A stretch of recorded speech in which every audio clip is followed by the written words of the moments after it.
Nidia Quantity said and some niche more ankasa etie. Bamiako, a traditional capital, the Majura, Yano War, Nzema East, Mensimu water, Mantemo, make Kasee, the chrono edashiri. Na weno akahu bi mobinko bi ma, ama sikase muntu to your crown shono, and nay abafom. Adom TV Kasee akoho, etwaso.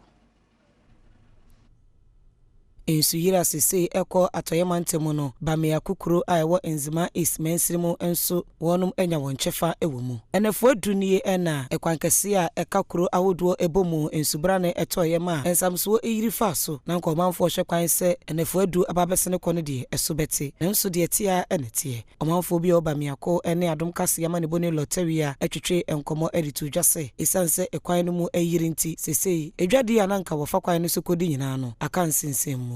This one has been here for a couple of times. In the last 2 years, I can't remember the same thing that happened here at Kasee. The man I found in front of here into the country crime back and the games. But I'm saying now the level of the water na be is very high. I'm saying for about 10 days now. No living organism are able to cross this river. And I say to me, school warmer higher. We have Form 3 students and Chomeko exams and idea. Teachers, majority of them now Bamiako could do one car. May I make a say poem during war, Bamiako, and I'm insuring to be 10 days in Tunko be a Hayana in Obia. That's really can say over the level of the land in Lankasana ever form and a Hanoson in Shono and then Penametam can end the Penabiria Beban to be a bus.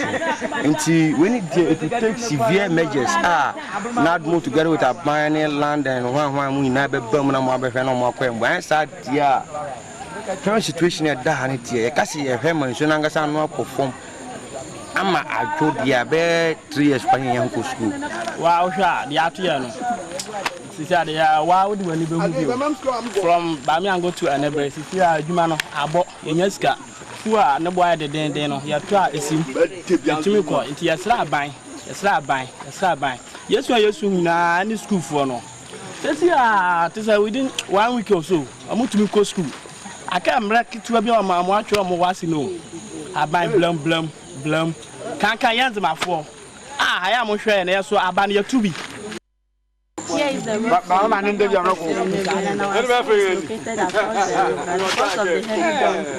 Even 1 week now, you not be able to go to school, and for that matter, it is affecting our studies.